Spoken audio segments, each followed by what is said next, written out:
Dalam video kali ini kita akan berbicara tentang norma spiritual dari sukses, atau bisa dikatakan sebagai norma spiritual tentang kehidupan. Di sini nanti akan kita bahas 7 norma yang tentu saja apabila kita bahas dalam satu session ini akan membutuhkan durasi yang cukup lama, sehingga insya Allah nanti akan kita bikin berseri dari satu kaidah sampai ke 7-nya. Sebenarnya norma-norma spiritual dari sukses ini sama dengan prinsip-prinsip alam dalam penciptaan segala sesuatu yang berupa eksistensi kebendaan. Segala sesuatu yang sebenarnya dapat kita lihat, kita dengar, kita cium, atau kita rasakan. Video kali ini akan membahas tentang langkah-langkah menuju kesadaran akan kebendaan, kekayaan, berdasarkan pengertian sejati tentang seluk-beluk alam raya ini. Karena apabila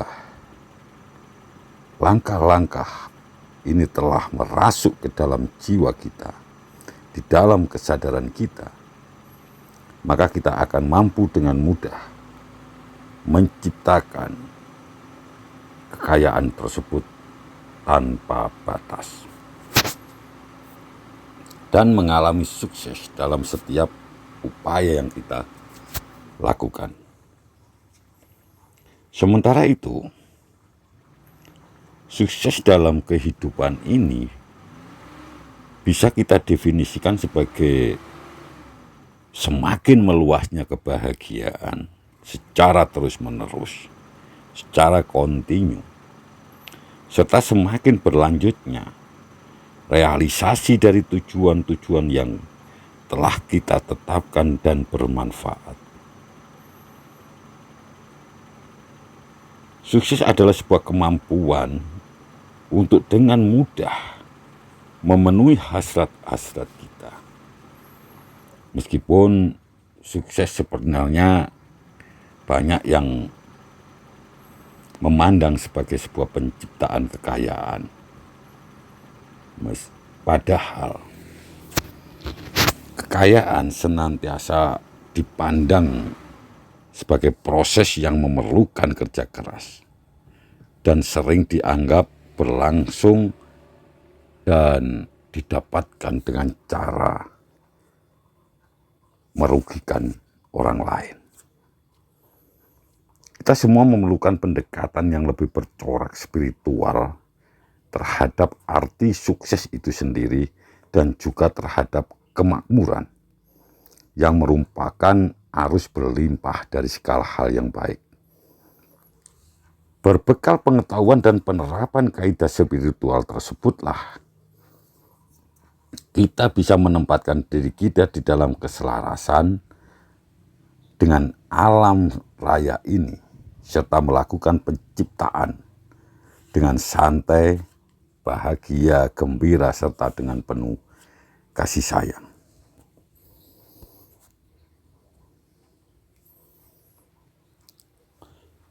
Sukses sebenarnya memiliki banyak aspek dan kekayaan material hanyalah merupakan salah satu komponen dari aspek yang sangat banyak tersebut.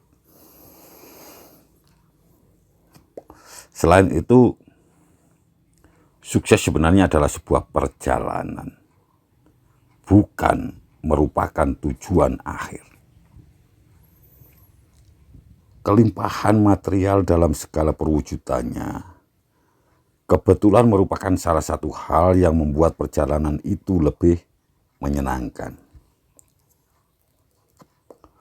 Akan tetapi sukses sendiri sebenarnya juga mencakup kesehatan yang baik, energi yang positif, dan kegembiraan di dalam hidup, serta memberikan hubungan-hubungan yang memberikan kepuasan kepada batin, kebebasan yang kreatif, keseimbangan perasaan dan jiwa, serta adanya kedamaian di dalam pikiran. Meskipun begitu, kita akan masih tetap merasa belum benar-benar bahagia jika kita tidak memupuk unsur-unsur ketuhanan yang ada di dalam sanubari kita. Jadi, sukses atau keberhasilan yang sejati adalah pengalaman keajaiban, persepsi akan ketuhanan kemanapun kita melangkah, pada apapun yang terjangkau oleh panca indera kita. Keindahan alam, kepak seekor burung yang sedang terbang, itulah yang bisa dijangkau oleh mata kita. Dan masih banyak hal lain yang bisa kita nikmati keindahannya. Apabila kita sudah mulai mengalami kehidupan kita sebagai rasa ungkapan unsur-unsur ketuhanan yang menakjubkan setiap saat, bukan cuma kadang-kadang saja, maka kita akan mengetahui makna sejati dari sukses tersebut.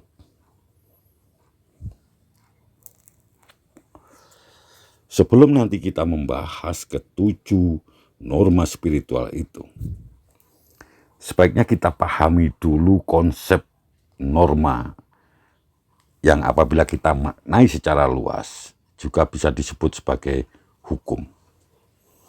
Norma atau hukum adalah proses di mana tan wujud menjadi berwujud, pengamat menjadi yang diamati, penonton menjadi yang ditonton, pelihat menjadi yang kelihatan.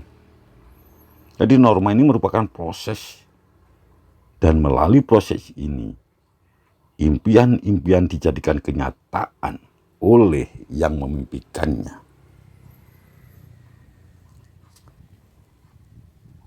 Segala ciptaan Tuhan, segala sesuatu yang ada di jagat raya ini merupakan hasil penjelmaan dari tan wujud menjadi berwujud.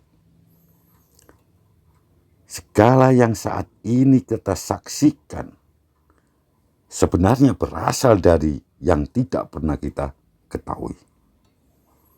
Tubuh ragawi kita, jagat raya nyata, segala sesuatu yang dapat kita saksikan adanya dengan keadaan panca indera kita, merupakan semuanya itu penjelmaan dari tan wujud, penjelmaan dari yang tidak diketahui, penjelmaan dari yang tidak tampak menjadi berwujud, menjadi diketahui, menjadi nampak. Sumber segala penciptaan adalah Tuhan. Proses penciptaan adalah unsur-unsur ketuhanan di dalam keadaan bergerak di alam raya ini. Dan objek dari penciptaan adalah jagat raya ragawi atau pengamat. Proses pengamatan dan yang diamati pada hakikatnya adalah hal-hal yang itu juga. Semua berasal dari satu sumber, yaitu medan kemungkinan atau potensialitas murni yang secara mutlak bersifat tan wujud. Kaidah-kaidah fisika jagat raya sebenarnya adalah seluruh proses unsur-unsur ketuhanan dalam keadaan bergerak atau kesadaran di dalam keadaan bergerak. Apabila kita memahami norma-norma itu dengan menerapkan di dalam kehidupan kita, segala sesuatu yang kita inginkan dan dapat kita ciptakan sebagai norma-norma yang diterapkan alam demi terciptanya hutan, galaksi, bintang, dan sesosok tubuh manusia seperti kita juga dapat kita tetapkan demi terwujudnya idaman-idaman kita. Norma yang pertama adalah potensialitas murni yang akan kita bahas di video berikutnya. Demikian, mudah-mudahan bermanfaat dan terima kasih.